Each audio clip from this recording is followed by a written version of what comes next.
pour cette action.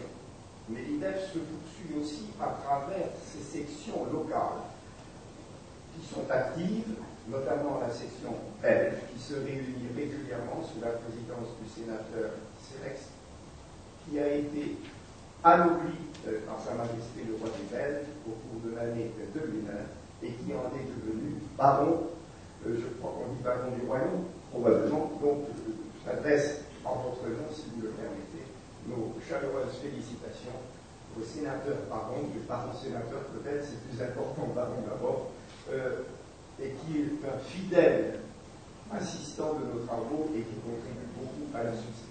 Félicitations. Je sais pas.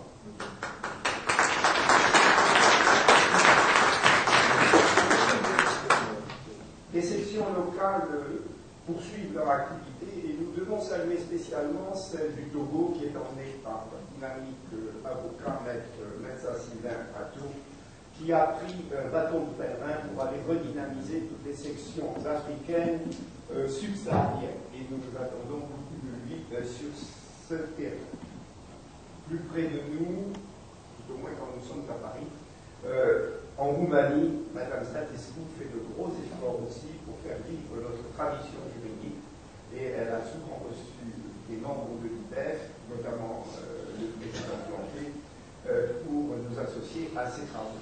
Nous espérons pouvoir vous aider dans les projets que vous envisagez et dont vous m'avez fait part. Mais il y a aussi des sections plus lointaines qui ont surgi, comme celle d'Haïti, où une équipe de jeunes juristes de 30 à 40 ans sont devenus de fervents défenseurs des droits de l'homme. Ils ne sont pas là aujourd'hui parce qu'ils ont eu la maladresse de participer à une manifestation et certains d'entre eux ont été blessés à trop vouloir défendre les droits de l'homme. Voilà pourquoi je ne peux pas vous les présenter. L'Institut est aussi présent dans diverses manifestations où il peut défendre son activité.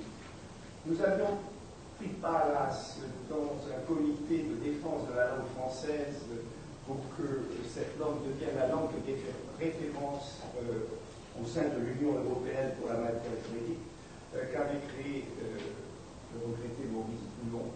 Les qui sont laissés, il y a quelques difficultés à réanimer cette action. Nous agissons aussi chaque fois que nous sommes invités. Par exemple, Mme Marie Scott-Saint-Jean nous a représenté à Caraquet au titre de la francophonie. Notre ami Rida Resgani a participé à une biennale de la langue française il y a 2 ans, ce qui nous prouve que nous ne sommes pas recentrés sur nous-mêmes et que nous essayons de nous offrir largement à ce qui se passe dans le monde et autour de nous. Nous serions très heureux de pouvoir étendre notre influence au-delà de ces horizons qui sont plus proches de l'Europe, mais nous pouvons nous réjouir de voir maintenant une renaissance à Pondichéry avec la fille de notre prédécesseur, plutôt la fille de ce juge de Pondichéry qui a toujours été présent à l'IDEF, Al-Musaïd David, et qui est encore très présent parce qu'il se tient régulièrement au compte que nous faisons, qui va continuer parce qu'elle est inscrite à la fois au barreau de Paris et au barreau de Montpellier, de Paris et au barreau de Pondichéry, à entretenir ce lien. Et nous espérons aussi que nous pourrions obtenir une meilleure présence dans les territoires d'Extrême-Orient, du Vietnam et du Cambodge, à l'aide de notre députée cambodgienne, que je n'aperçois pas là, mais que nous saluons beaucoup, et qui pourrait nous faire venir à l'avenir des représentants de ces pays.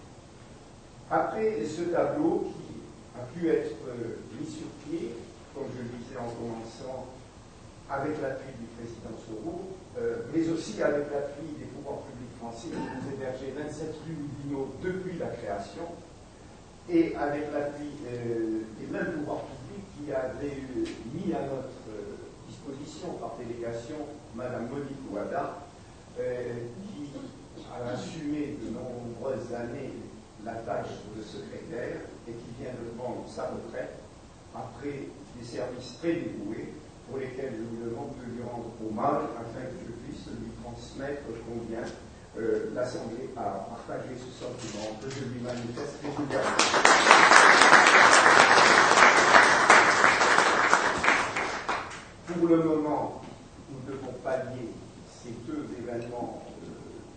difficile pour nous, nous l'avons plus local.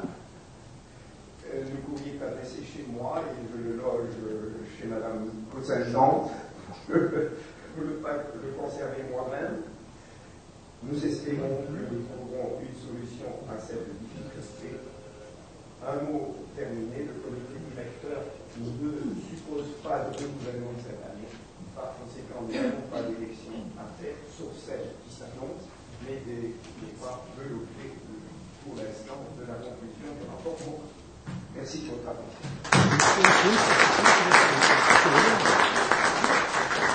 Conformément aux exigences des statuts, Madame Gabrielle Renard, trésorière, le conseiller à la Cour des comptes, va nous présenter ses comptes. Oui, alors vous le savez, les grands argentiers ont toujours des mauvaises nouvelles à annoncer.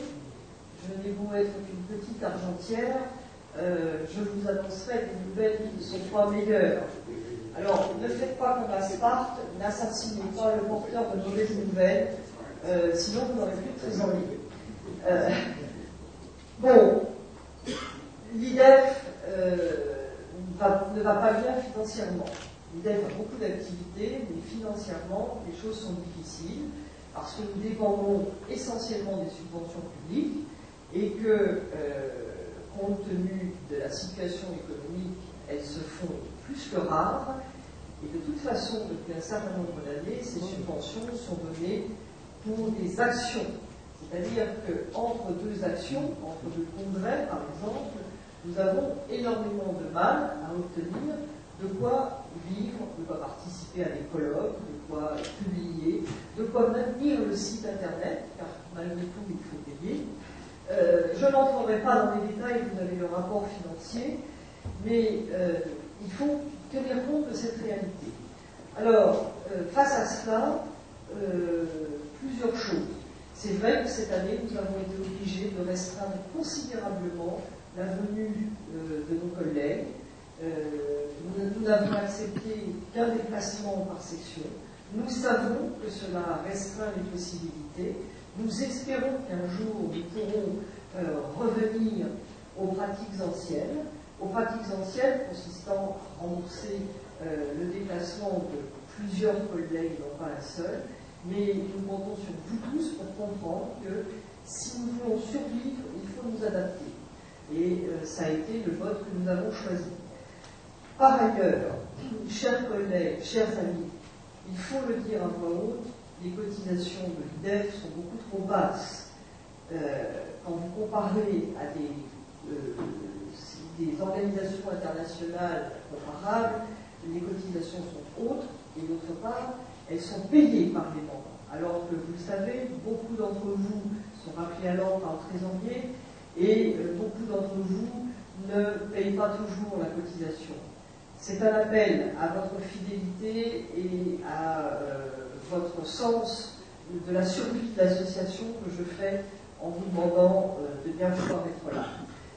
Les subventions qui nous ont été données essentiellement par l'organisation de la francophonie, et ce qu'il faut savoir, c'est que une partie des fonds versés par la francophonie sont ce qu'on appelle des fonds fléchés par le ministère des Affaires étrangères français. C'est-à-dire que le ministère des Affaires étrangères délègue ses fonds à l'organisation avec fléchage pour telle ou telle action. Donc la francophonie, le ministère des Affaires étrangères